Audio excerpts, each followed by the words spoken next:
All right, you guys, for this project, we know that we're going to be using yellow, red, and blue as our primaries. Every color that we make is going to be made from these three primaries.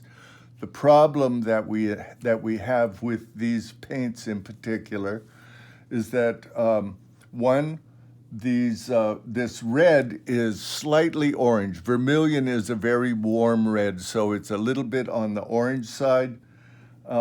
And the cerulean's a little bit darker than the ceruleans that I'm used to working with. This yellow is very transparent. But when we're mixing violet, and that's an important thing because that's a huge exception for us.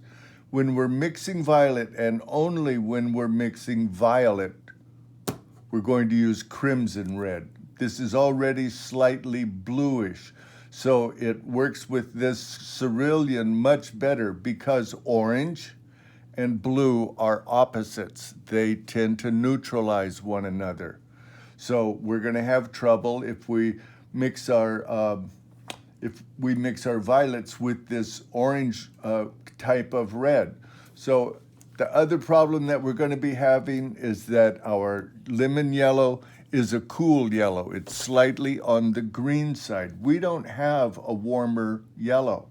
So when we mix our oranges, this yellow being a little bit green, and we're going to mix it with this vermilion, we know that's green and red are complements, and so they will also tend to neutralize one another. So our oranges are going to look slightly dull. Don't let that bother you. All right, the other thing I want to talk to you about is consistency. If we take color right out of the tube, I'm going to use this lemon yellow. I don't want you to use it for any experimenting because that's the only yellow that we have. And we need to mix green with this, and we need to mix orange with this. And like I said, it's not a very strong covering. It's not a very opaque color.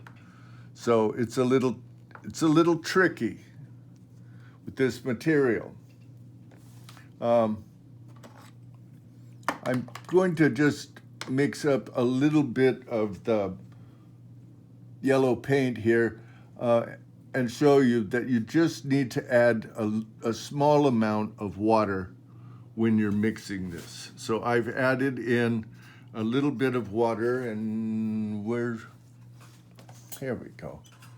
So I'm just going to take that and I'm going to mix all of this together with the palette knife and just get that so that I can get a paintable consistency out of it. Because when it's too thick, it drags. So you need to mix enough fluid in here, enough water in here to get this to be about the consistency of a heavy cream, heavier than milk, but not as thick as honey. And this feels slightly on the thinner side, but you're going to see what happens when it's fluid. You can brush with it. And I can actually get a pretty decent opaque yellow just dragging that across there.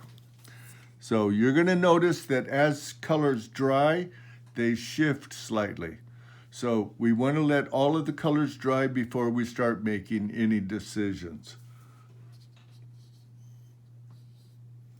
Okay, so there we have yellow. Same thing goes for all of the colors, just a slight amount of water. And they are all slightly transparent with the exception of the white. When we're mixing the violet, you're going to need to add a whisper. I mean it's almost nothing, just a little bit of black, because that will take the color out almost immediately. But we need black to make the shadow, because by adding yellow to violet, it's only going to make it lighter. So this is the violets, the blue violet, the red violet are the only ones that you will need any black.